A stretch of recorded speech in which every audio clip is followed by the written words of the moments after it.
You are not thinking, you are being led.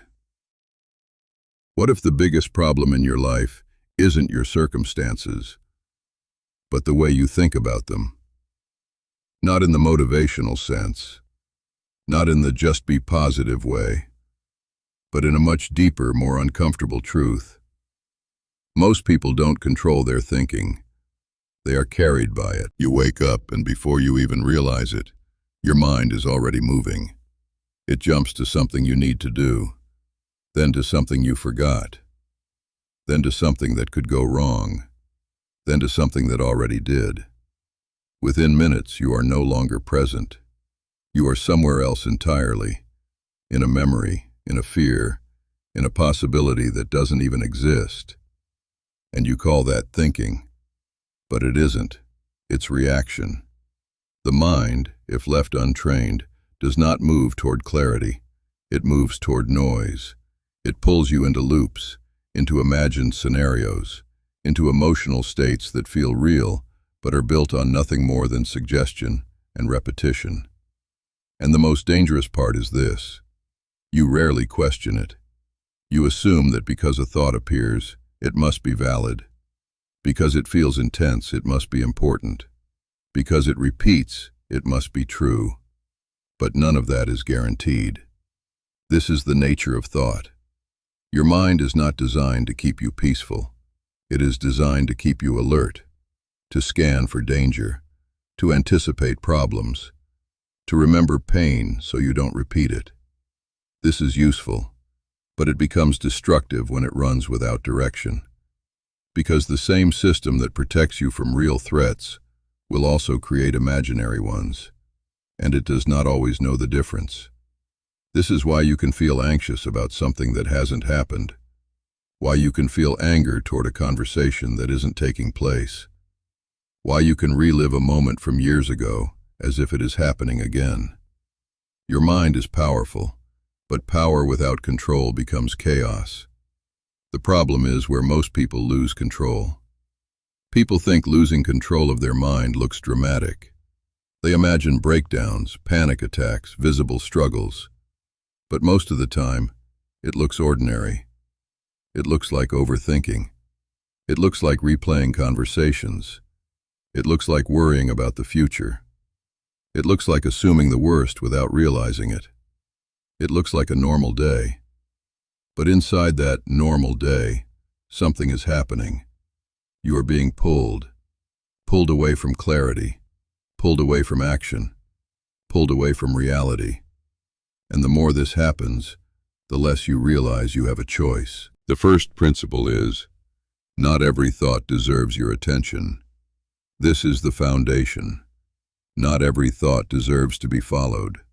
Not every thought deserves to be solved. Not every thought even deserves to be finished. But most people treat every thought as if it's urgent.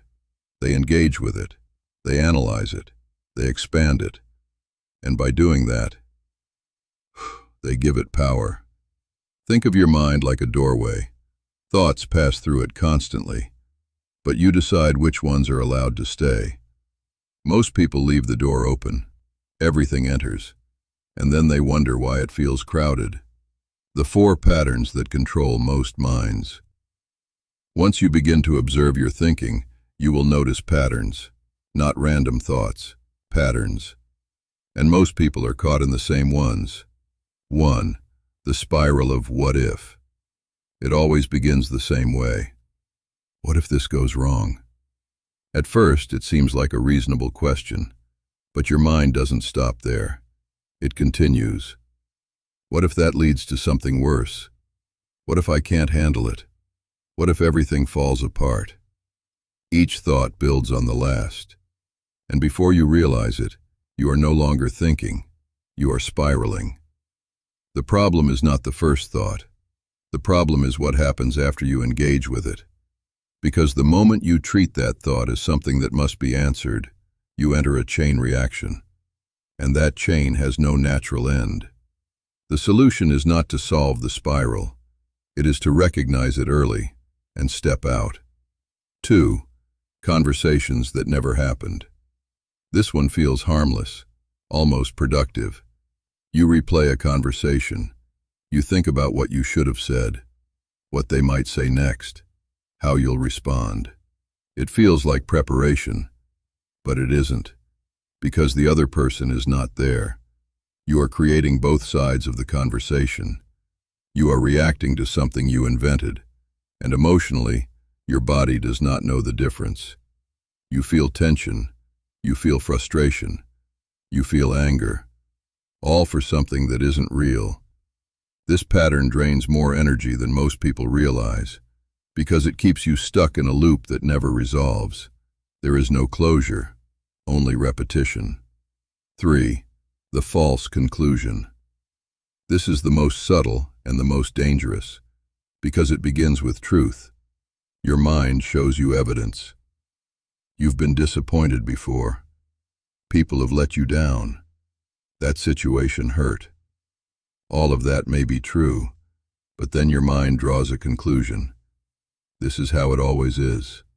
This is how it will always be. This is what you should expect.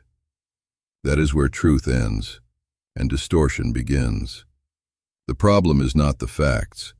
The problem is the story built from them. Because once you accept that story, you start to see everything through it. You expect disappointment. You anticipate failure. You prepare for loss. And slowly, you create the very reality you fear. 4. The escape from the present. Your mind rarely wants to stay where you are. It prefers two places, the past and the future. In the past, it replays pain. It reminds you of what happened, what was said, what was lost. And each time, it pulls you back into that emotional state. In the future, it creates uncertainty. What if this happens? What if I fail? What if I'm not ready? And it builds scenarios you cannot control. Both of these remove you from the only place where you have power. Now, the second principle. You are not your thoughts. This idea is simple, but it changes everything. You are not the thoughts that appear in your mind. You are the one who notices them, and more importantly, the one who chooses whether to follow them. This creates distance, and that distance is where control begins. Because once you see a thought as something separate from you, you stop identifying with it. You stop saying, "I am anxious," and start noticing, there is anxiety present. That shift is small, but it is powerful, because it turns you from a participant into an observer. And from that position, you can choose. Building control, a practical system. Understanding is not enough. Control comes from practice, from repetition, from building habits that reshape how you think. 1. Interrupt the pattern. The moment you notice a thought pulling you into a loop, pause. Do not continue the sentence in your head. Do not try to resolve it. Just stop. This is uncomfortable at first, because your mind wants closure. It wants to finish the story, but you are not required to give it that. 2. Ask one question. Bring yourself back with a simple check. What is real right now? Not what might happen, not what already happened.